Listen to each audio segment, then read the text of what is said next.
மீன் எடுத்து வச்சுட்டோம். எண்ணெய் ஒரு ஸ்பூன் ஊற்றிக்கிறோம். குழம்பு தாளிக்கிற எண்ணெயை ஊற்றிக்கலாம். ஒரு ஸ்பூனு நம்ம தேவையான அளவு சால்ட்டு போட்டுட்டோம். மஞ்சத்தூள் தேவையான அளவு போட்டுக்கலாம்.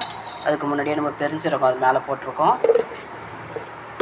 இப்போது மிளகாத்தூள், கலந்த மிளகாத்தூள் உங்களுக்கு எப்படி டேஸ்ட்டோ, வெறும் மிளகாத்தூள் போட்டால் காரமாக இருக்கும். கலந்த மிளகாத்தூள் தான் நான் போடுறேன். கலந்த மிளகாத்தூள் போட்டோம். இப்போது எண்ணெய் ஊற்றிருக்கிறதுனால தண்ணி லைட்டாக நம்ம கொஞ்சமாக தண்ணி ஊற்றிக்கிறோம். இதை நல்லா பெசரி வச்சுட்டு வறுக்கலாம். முழுசாக போட்டிருக்கோம். நல்லாயிருக்கும். குட்டி பாறை மீன் வறுவல். லைக் பண்ணுங்கள், ஷேர் பண்ணுங்கள், சப்ஸ்கிரைப் பண்ணுங்கள். இது மாதிரி செஞ்சு பாருங்கள், வீடியோ பாருங்கள். வறுவலுக்கு தேவையான மீன் பிசைஞ்சு வச்சுட்டோம்.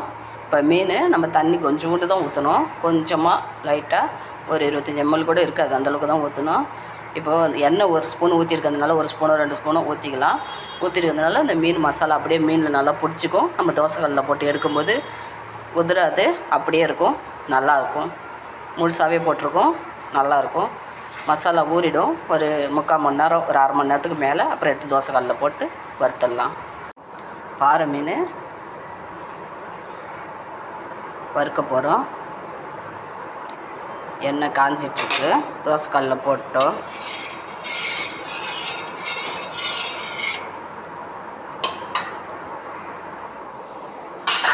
பசிஞ்சு வச்சுருக்கிறோம். மிளகாத்தூள், மஞ்சத்தூள், உப்பு, எண்ணெய் ஒரு ஸ்பூனு 2 ஸ்பூன் ஊற்றிருக்கோம் இந்த மசாலா பிடிக்கிறதுக்கு. இப்போது பாறை மீன் வறுக்கிறதுக்கு நம்ம ரெடி பண்ணி வச்சுட்ருக்கோம். பாறை மீனை எடுத்து வறுக்கிறோம்.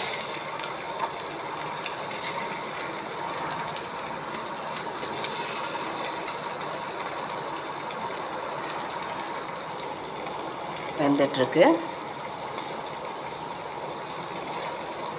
பாறை மீன் வறுத்துட்டோம். இப்போது நம்ம பவுலில் மாற்றிடலாம். இது மாதிரி செஞ்சு பாருங்கள், நல்லாயிருக்கும். சிம்பிளாகவும் இருக்கும், நல்லாவும் இருக்கும். மீன் வறுவல் ரெடி ஆயிடுச்சு. பவுலில் மாற்றிட்டோம். குட்டி பாறை மீன் வறுவல். இது நல்லாயிருக்கும், டேஸ்டியாக இருக்கும், சீக்கிரம் ஜீரணமாகும், நல்லாயிருக்கும். செஞ்சு பாருங்கள். லைக் பண்ணுங்கள், ஷேர் பண்ணுங்கள், சப்ஸ்கிரைப் பண்ணுங்கள். தேங்க்யூ. வீடியோ பாருங்கள், லைக் பண்ணுங்கள்.